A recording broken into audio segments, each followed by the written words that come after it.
Hold up. Get copy. Why didn't that work? Oh, patrol index. I used the wrong one. Jesus. Okay, getting a little spaghetti.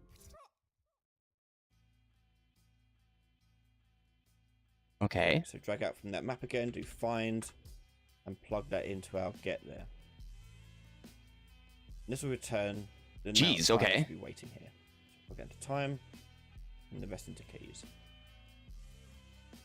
Now, when that time has finished, on end waiting. My goodness.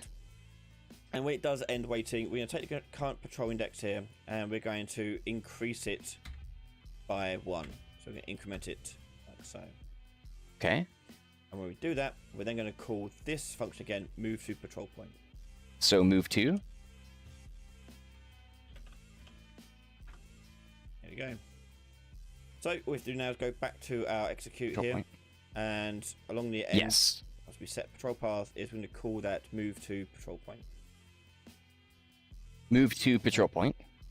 So we're getting the keys, finding which one we're currently working on, get that location, moving to that location. Yes, and if it fails, it finishes executes, which goes to the other thing. It'll get the keys, find out how long it should wait there from the find, set time for the waiting, and then when it ends waiting, increase the patrol index, and then move to the next patrol point. And so on and so forth. It'll keep doing that until it reaches the end.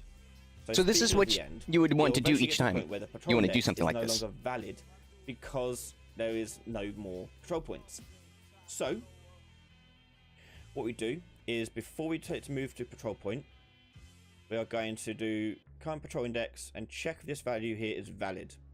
So let's drag out our patrol so it's valid. Oh, get the length. Okay. And we want to see if this value here is greater than the length of this. So, okay. If this value, so let's say our length is 1, the current patrol index starts at 0. We reach the end of that would be we reach the end of that first patrol point. That increases to 1 because of the increment. The length is still equal to 1, but we're no longer equal to it. We're greater than now. Won't work.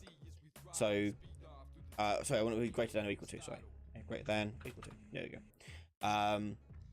Yeah, if it's greater than or equal to, then we want to say, hey. Okay. Greater than or equal. We've reached the end. What do you want to do next? But if it's false, it'll just do the move to patrol point. Just carry on going. But if it's true, we want it to either loop back or end. So I'm going to set the continual loop by telling it the current patrol index here to be 0. So set patrol index here to 0. And then call move to patrol point again. And that means he'll just do a continuous loop around the entire thing. Okay, that's okay. So it's simple as that. I say simple, but you gotta like do it manually like this. And we're going to go to then it becomes auto. Behavior tree. And on that selector here, we're going to do patrol. Patrol. And hit save. Save. Now let's take a look at this in game and see what he does. Now, for the purpose of this, by the way, for testing, I'm going to go to the AI controller and just turn off the target perception by disconnecting it. That way the target perception. Okay. Save. Just watch him go around in circles. Okay, so it's going to go to each point, wait there for a certain amount of time. So he's waiting. Boom. Now he should be going. The problem is the time is set to 0. So if it is set to 0, that means he's just going to stay there forever. Oh. We need to actually tell him to ignore it if it is set to 0. So let's go to that BT task patrol again. And on this find here, we only want to do the set timer if this value here is greater than 0. Is greater than 0. So take that off and just... Oh no, because we need a branch. Jesus, okay, so this is real spaghetti, but like this? Wait, where's the... Okay, so the greater... Okay, so it's not plugged in, but it's plugged into the branch. Okay. And put that there. Yeah, well, actually, I'll tell you what would be actually a better way of doing this. Oh no. We're gonna take the find value. Okay. And I just want to make it a little bit above 0. Okay, so when I put in 0, I mean I want it to be just a little bit above 0, so it's almost the same as instant. Okay. So let's do a max value, so max float. Max float. And we'll put in that find, and also we'll put in 0.1. 0.1. So if the find value is 2 seconds, it'll choose 2 because this is much easier. 1. Put in 0, it'll pick 0.1 because it's higher than 0. So that way it's always going to pick a value. So test that again. That should give us a more elegant end there, like so. Okay. You should go around the whole entire should wait loop. 3 seconds here. You can see him waiting for that certain amount of time for each 2, step. 3, boom. And he goes, and this one should be 10 seconds. The beginning. Or is it that one? Oh no, I guess I chose that one. And then it goes over here. Oh, this is super sick. That's awesome. And he sees us, then he'll leave that. Does it auto or go back? Yeah, it does. Okay, so he's bought. So now does it out? I'm gonna put the NPC back on the target perception here. Oh. And I'm just gonna move my character to start a little bit further away. Interesting. So that's interesting because it was. Oh, actually, how did we go back? Wait, where is it? Oh, right here. Because he's trying to choose another path, but he's constrained to these areas. Oh no, my blueprint's messed up. Hold up. That's okay. Because we could just go here. Third person, maps, save. And there they are. I recommend doing that because that does cause other bugs. To the stuff that you're using. In which we're using that stuff. So, okay, what did he do? You did that. Perception here. Yes. And I'm just going to move my character to start a little bit further away. Let's go over here. Play. Okay.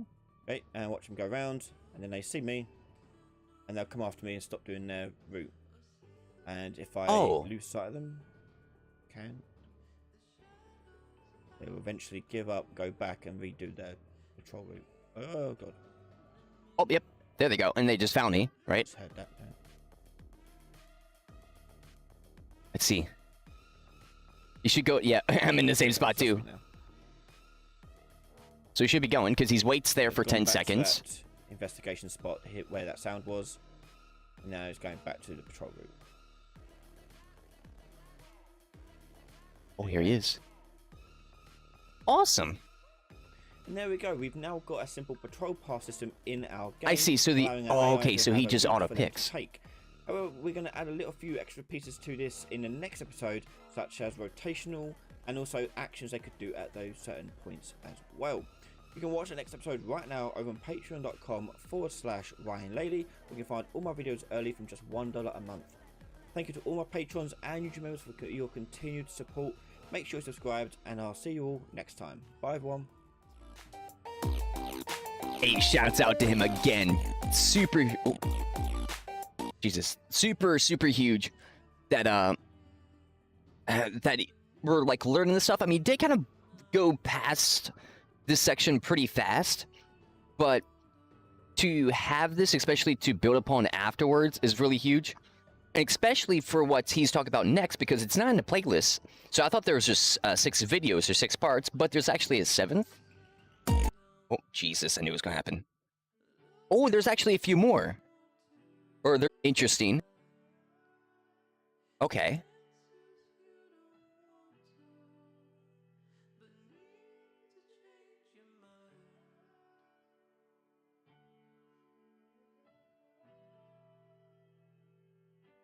Now for, okay, so for this stuff, interesting. So I guess we could have it where they continuously go in a loop and just like repeat the pattern, but we would have to do that within the code because would he just has it as where it just auto resumes the patrol and he would just randomly go where he wants to go again. So it would go through one pass and then he's just going to randomly move, which is pretty cool if you want that. So it's like maybe like a Payday 2 thing where you want them to go a certain path and maybe it's random after that, but even still, you probably want it to be consistent because of how like a payday game would be, where it's like you're trying to watch a guard and you want that path to be the same, or maybe not. I mean, hey, maybe you want it to be a little bit more advanced. That just really depends, I guess, on what you would want for the game and all that stuff. But let me see this. Hold up.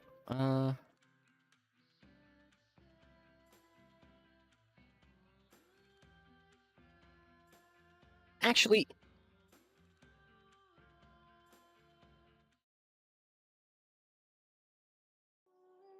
it is that time of stream again, my dudes. It is the end of the stream. I was thinking of doing the next parts, but I'm going to leave that for another day because this was a lot. And again, he did kind of speed through it. So to go into the next parts, I feel like would be a little bit too much steps for me at this time. But we will be getting to it, of course, one of the next times, if not the next time. Getting in and destroying that, because after that there's an 8th part, which is a 6-minute video, which is for touch sense. So I don't know what touch sense means, like for the AI, or is that like the phone type of controls? I guess we'll figure that out. But this is actually pretty crazy how much he's given us here, because I only saw 6 parts, so this is like extra bonus stuff, which is pretty spicy. Hopefully he releases more, but we do got some, like I said last stream, we do get some more parts too, like the AI type of series, doing different things, but we'll see if we'll hop into that immediately right after this series of AI stuff, or if we're gonna hop into another series of like development stuff and all that. But regardless, I appreciate you guys very much. I do apologize for the technical difficulties today, but regardless of that, we were sweaty, and we did. In H&G, we shot down so many planes with a Stewart tank, which is hilarious. I think that was the most amount of planes I've shot down with a Stewart tank, or like that type of like round tank. Or even, I think, just light tanks in general, because the MG tanks, I think I've gotten like maybe 5 or 6, but like 7? So I want to do more of that stuff, and then maybe even try out the medium tanks and see how they are. But that will be for next time. I appreciate you guys very much for tuning in. Hope you guys have a great night, evening, and or morning. Deuces.